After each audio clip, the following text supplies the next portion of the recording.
Assalamualaikum warahmatullahi wabarakatuh. Bagaimana kabarnya hari ini anak-anak? Eh, Alhamdulillah kita bisa berjumpa lagi. Kemarin kita sudah membahas mengenai zakat fitrah. Sekarang pada pertemuan yang kedua ini dari tema 4 kita akan melanjutkan materi berikutnya, yaitu ketentuan zakat mal. Ya, apa saja ketentuannya? Yang pertama, syarat kekayaan yang wajib dijakati. Yang wajib dijakati itu kekayaan yang seperti apa? Yang pertama, kekayaannya itu milik sendiri, ya. Terus yang kedua, kekayaan tersebut itu dapat berkembang, ya, dapat dikembangkan, artinya tidak berhenti, ya, artinya itu eh, bisa dikembangkan. Terus yang ketiga, cukup nisab, artinya harta tersebut itu mencapai jumlah tertentu sesuai dengan ketentuan masing-masing harta, ya, nanti ada rinciannya. Terus yang keempat, lebih dari 1 tahun kepemilikannya atau disebut dengan haul, itu syarat kekayaan yang wajib dijakati. Terus yang kedua, harta yang wajib dijakati itu apa saja? Yang pertama ada emas, perak, dan uang. Terus yang kedua, hasil perdagangan, pertanian, perkebunan, perikanan, dan sejenisnya. Terus yang ketiga, hasil peternakan, pendapatan, atau gaji, atau bisa saja jasa, dan sejenisnya. Yang terakhir, rikas. Rikas itu adalah barang temuan. Itu harta-harta yang wajib dizakati. Terus yang berikutnya, syarat wajib zakat mal. Syarat wajib zakat mal yang pertama, harus beragama Islam. Orang yang memiliki harta itu agamanya Islam. Terus yang kedua, harta tersebut itu mencapai nisab atau batas minimal harta itu wajib dizakati. Itu batasnya berapa itu nanti ada. Terus yang ketiga, haul dalam 1 tahun kepemilikan. Nah, minimal 1 tahun kepemilikannya. Itu syarat wajib zakat. Terus yang berikutnya ada waktu membayar zakat mal. Kapan waktu pembayaran zakat mal?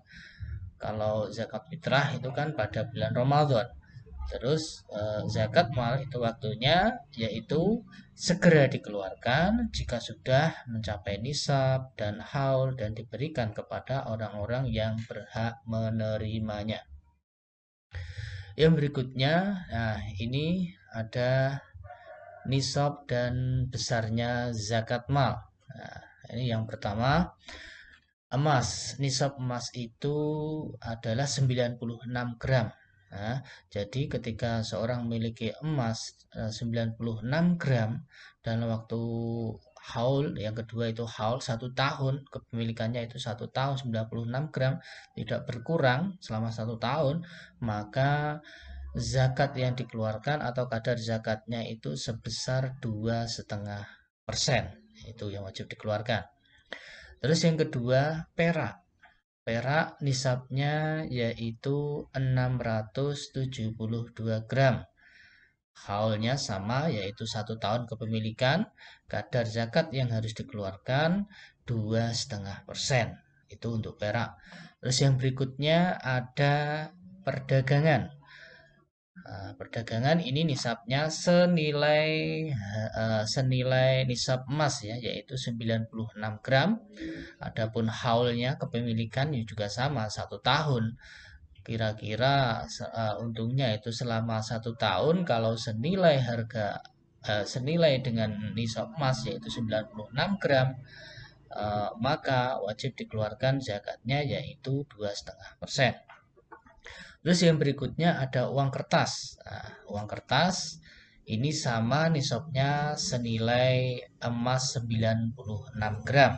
Jadi ketika uang itu kalau jumlahnya mencapai harga emas 96 gram, misalkan harga emas itu, ini untuk memudahkan ya, 1 gram itu misalkan 1 juta, berarti 96 juta. Jadi kalau uang sudah mencapai 96 juta dalam waktu 1 tahun, maka wajib dikeluarkan zakatnya yaitu 2,5%. Terus yang berikutnya ada hasil pertanian atau perkebunan. Nisabnya yaitu 653 kilogram. Kapan haulnya? Haulnya ini berbeda ya. Kalau hasil pertanian atau perkebunan itu setiap waktu panen ya, setiap selesai panen, maka ketika sudah mencapai nisab yaitu 650 kilogram, maka kadar zakatnya ini dibagi dua ya, dibagi dua. Yang pertama, jika pengairan tanpa biaya, artinya tak ada hujan, tidak mengeluarkan uang untuk menyewa alat dan lain sebagainya, itu sebesar 10%. Itu kalau tanpa biaya. Terus yang kedua, jika dengan biaya, artinya perawatannya, pengolahannya, itu semua menggunakan alat dan mengeluarkan uang, maka zakatnya itu lebih kecil, yaitu 5%. Itu untuk hasil pertanian. Terus yang berikutnya ada kambing. Nah, ini ternakan ya.